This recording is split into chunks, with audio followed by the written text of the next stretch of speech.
Hello guys, welcome back to my YouTube channel. Nili channel sa subscribe kaya mo sa Starong Bear Media pun subscribe iklak tha. Non ma ke lalayo. Ake hai pi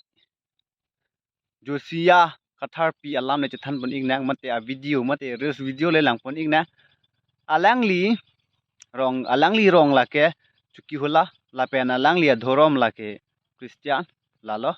Nali tu chini ne lang pote la sinang than la pe na langli ani bang ke claim ya sai. Mate a duty ke yar hostess. Yar hostess pulo te tum chini lo ke di. Aeroplane malong ki dun dun hai lal ti alang li sita me dress chelon pik ni li ke theklong cheng men mang hu phak lo bo pu ke cheng lang lo ala korean pen chingli pi akur chelang rai lo kathar pi pu kar bi pina lal he amala sinon bang ke alang li video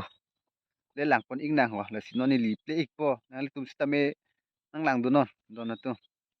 non li play iyo iphone barak ma sini non play po lang i po don tu asia video ke lang le pangcheng pon ik nang alang li ake hai pi a video ho don tu de ho la si non li play ik lo wow hameten alang li chilon pi pi de samuka lai ge ma yo korean sit kini lai ma du sita yo lang me sten ning dok it lu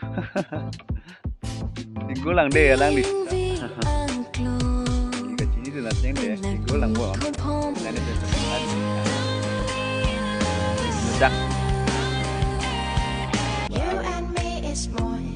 cái mà đi cái mình lại đến đây lagi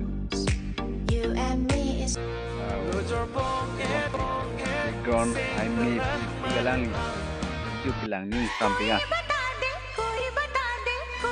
ingat thấy express tamani lang li Patuki arni bang do te lang li acting in ta or do te lang li acting gon ame tang li yo video ta alang li mun the biji o ma te di arni bang de ti la lo te yo video pen mu alang li actress ta mani kar biang lo actress ta acting technique expression lai mi pik le la lo la pen la sa lang li single lang do tu la sin nani tu chapatai don ikho ta ri suma dum ta la single tu me athema free pen rot along che thab du long pu athema alang li tum 5 members ke add dot hala dak mane alang li kini pen la te ador kom chat la son jan lo ate alang pu pon lo family members mun te pa e po la pen kale te alang husband si tame chok pu la dak la se alang li hala ka bang long la ka long alang li ka che than pon du la si na de tu hedi free pen che thab do ni pu la te la le alang li phan hedi chapatai de nang po pa ke aeroplane ma ticket ador kom chat chat panali tu nama ka dami freely don tu la te dare tu hede chapatai de ni gota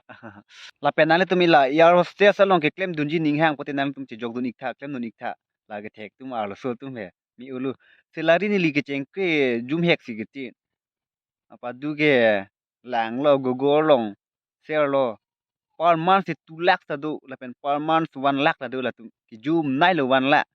la si alang li hala kar bang long life long je than lo ar julo aki hai bang new sem phu bang ar julo LP tu mati char ane su sebo pungi LP tu mati char da head teacher tungke 70 60 ke doko la si su se pula te la si alang li la Josia ka therapy salary ke 1 lakh di bon ke kom se dhuri dun lo la si nale tum sta me la yar